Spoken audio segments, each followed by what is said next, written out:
sa Department of Justice Secretary Boying Remulla, mga kababayan. Nako. Kasi doon sa hearing, mga bossing, sa hearing lalo ni, ano pangalan nun? Sheila Guo. Yun, yung kapatid ni Alice Go, mga kababayan. Doon sa hearing na yun no? Talagang inaalam nila kung ano yung dahilan, kung ano, no? Yung way nila, paano sila lumabas ng Pilipinas, mga kababayan. Kasi nga po, doon sa kanilang pasaporte, naku po, missing yung tatak ng Pilipinas. So, nag-appear na lang po, unang-unang nag-appear doon sa kanilang pasaporte, mga kababayan, ang Sabah, Malaysia. So, ngayon po, ang ating mga senador, tinatanong po si Sheila Go, ano ang ginawa nyo? Paano kayo nakalabas ng Pilipinas papuntang Sabah, Malaysia? Sabi po, mga kababayan ni Sheila Go, pumunta po kami na, kumbaga, nasa isang resort sila Actually, ang PAOK ang nakadiskubre. Nasa isang resort sila, mga kababayan, at pagkatapos, hinihinala nila Zambales, tapos, bla bla bla, dumiretso na gamit bangka. No? Bangka, maliit na bangka, umabot ng 3 oras hanggang 5 oras na paglalayag bago pumunta sa isang malaking barko na magdadala sa kanila sa Sabah, Malaysia. At doon natatakan na ang kanilang pasaporte, ngunit subalit datapwat. Parang Chis Escudero ba? Ngunit subalit datapwat, mga kababayan. Ang misteryoso po dito, walang tatak ng Pilipinas. So, ang kwento ni Sheila Go, mga kababayan, kumbaga, backdoor. Ano? Backdoor. Subalit, ang ating Secretary of Justice, Boying Remulla, hindi nila mapapaniwala, mga kababayan. Hindi po nila mapapaniwala. At si Secretary Boying Remulla, mga kababayan, sa pagkakarinig ko, sa pagkakaintindi ko, merong intel, no? Na, nako, ang pamilya Guo daw po ay merong binayaran ng 200 milyones para makalabas, no, ng Pilipinas. Kumbaga, ayaw niyang maniwala Sabi niya, yang mga yan, nabuhay yang mga yan sa marangyang pamumuhay. Hindi niyan matitiis, no? Hindi niyan matitiis na sumakay sa maliit na bangka na halos 5 oras. Ako mga kababayan, napanood ko kung paano po ginagawa yung backdoor. Doon sa, alam ko kung hindi ako nagkakamali, GMA yon, tapos maikli pa nga buhok ng reporter. Napakahirap po.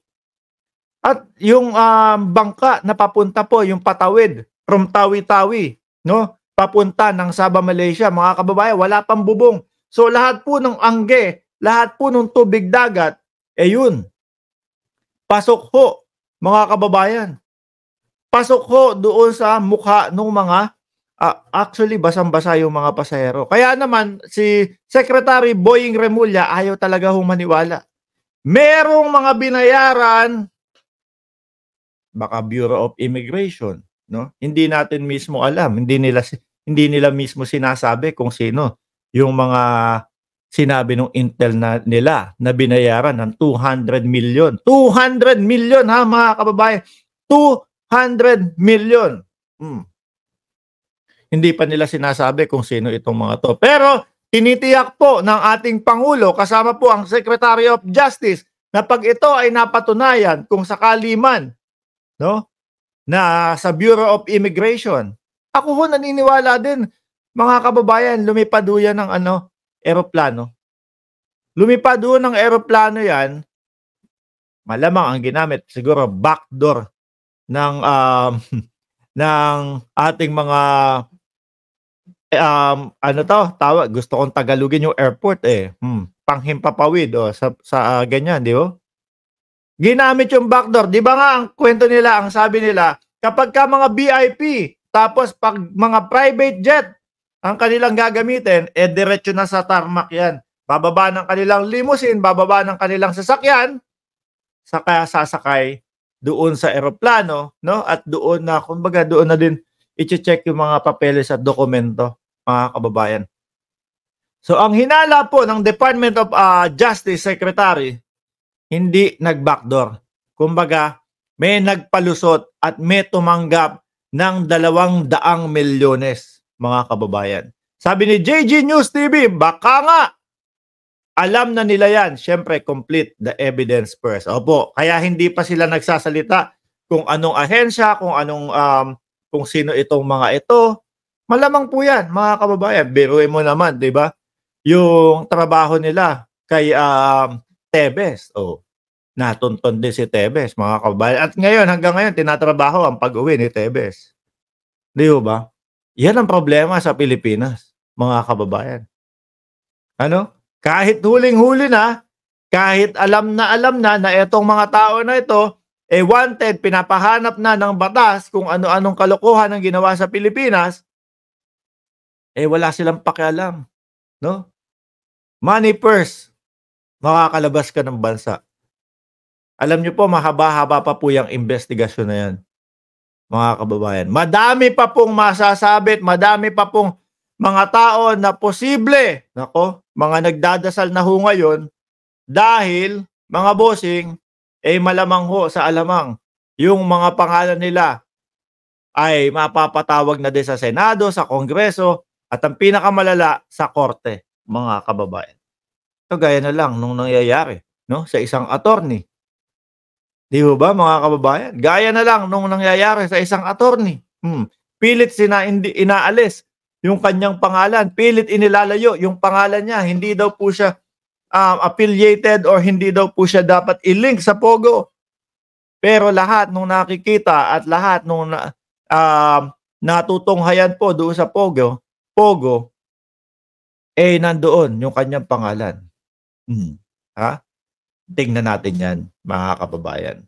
Tingnan natin yan, mga kababayan, kung sino ang lalabas na kakuntsaba ni Alice Guo, ng kakuntsaba ni Sheila Go, at ni Cassandra Leong. Si Cassandra Leong, nako, konting sabihan mo lang, ganito, hindi ka na namin dito sa Congress ikukulong. No? Doon na sa Women's Correctional sa Mandaluyong. Tapos pinaatras lang ng konti yung kanyang lawyer. Pinaatras lang ng konti yung kanyang lawyer. Ayun, nagsasalita na. Pagkatabi si, sino ba yung lawyer nun? Si Topacio. Halos si Topacio na lahat ng sumagot Tapos, bubulong nga si Cassandra Ong. Bubulong ng konti. Ganito, ganyan. Ang isasagot lang naman, ayoko mag-testify. Akala ko naman kung ano yung kinoach. Anyway, mga kababayan, eto, speaking